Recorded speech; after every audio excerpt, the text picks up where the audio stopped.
And you have some beauty devices that are still in use today and some newer ones. Yeah, so these are newer ones. So the question is, so this is called an ice roller, and it's touted to reduce pore size. So the idea is that you put this in your freezer, and then for a few minutes at a time, you actually go ahead and you roll it over the face.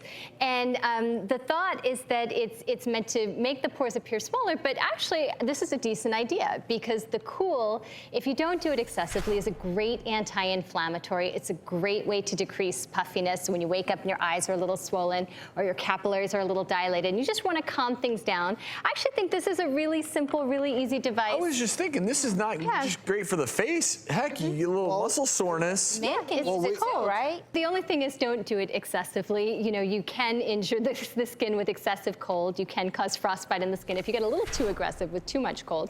But this is a great anti-inflammatory. How often can you do that? You mentioned pores. I think overall for swelling, if you have some bags under your eyes as well, that cold, you can actually squeegee that out a little bit, and it helps. And calipers, we talked about the beauty calibrator. So this is basically sort of the modern day counterpart that women are using to measure and really achieve perfect symmetry with their brows. So this is kind of fast forward from that device. And the only caveat about using this is it's actually quite sharp. So if you ever use a real caliper, it's often used in construction, it measures the distance from one end to the other, and you're trying to use this as a makeup artist or when you're doing your makeup to make sure things are very symmetric.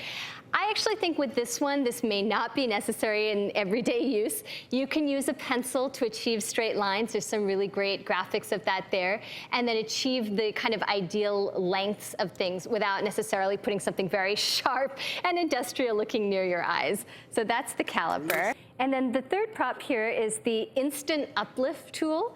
This is actually touted by Khloe Kardashian as her go-to before she applies her makeup. And the idea is it's just a wand. It's studded with these tourmaline stones that are meant to stimulate circulation and be anti-inflammatory. And so the idea is you just kind of roll this over areas, and it's meant to simulate a massage. I'm not really a huge fan of spending a lot of money. This is actually $69 for this wand. But just a good anything that's going to stimulate that circulation, just massaging with your moisturizer, probably just as good as using this particular device. Well, and you know, devices will be around until the end of time, and I just want to thank you for sharing Max Factor's contribution and all the work that you do. Thanks for being with us today. Thanks,